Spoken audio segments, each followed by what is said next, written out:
bansang marunong lumimot. May bansang sanay magwalis ng sariling bakuran, hindi para luminis, kundi para maitago ang nabasag. Tuwing may tinatanong, ang tugon, matagal na iyan. Tuwing may naaalala, itinuturo ang bukas, doon ka tumingin. Ngunit paano kung ang lupa ay hindi pa tapos magkwento? May mga pader na marunong makinig. May mga sahig na kabisado ang yabag ng mga hindi na muling bumalik. Sa mga silid na walang bintana, natutong pabulong ang sigaw. At ang katahimikan, tinuturuan natin tawaging kaayusan. May mga larawan na palaging maliwanag ang kuha, ngunit sadyang nilalabo ang likuran. May mga kwento na paulit-ulit isinasalaysay hanggang mapagod ang katotohanan at umuwi ng luhaan. Sa bawat ngiti na kapangyarihan, may aninong hindi isinasama sa litrato. Sa bawat pangakong maaayos ang lahat, may palad na lihim na may hawak ng hindi kanila. Lumaki ang iilan na kabisado ang papuri, ngunit hindi ang tanong. Tinuturuan silang humanga bago magduda, tumahimik bago umunawag.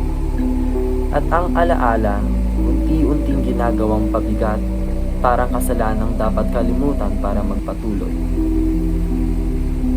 Ngunit, may mga gabi na bumabalik ang mga hakbang kahit wala ng paa. May mga pangalang hindi binibigkas, ngunit marunong kumatok sa dibdib.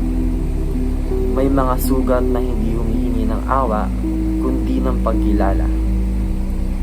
Sabi nila, ang pananahimik ay kapayapaan, pero may katahimikang mas maingay kaysa sa sigaw.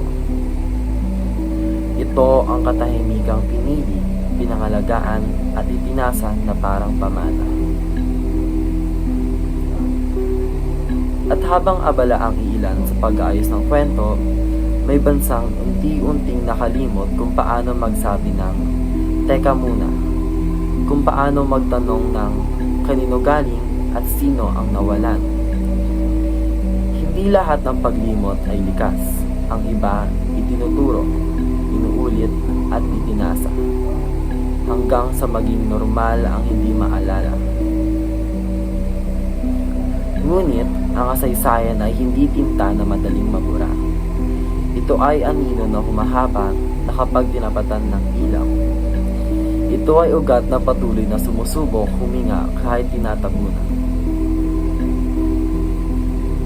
At kung sakaling may maglakas loob na maghuhay,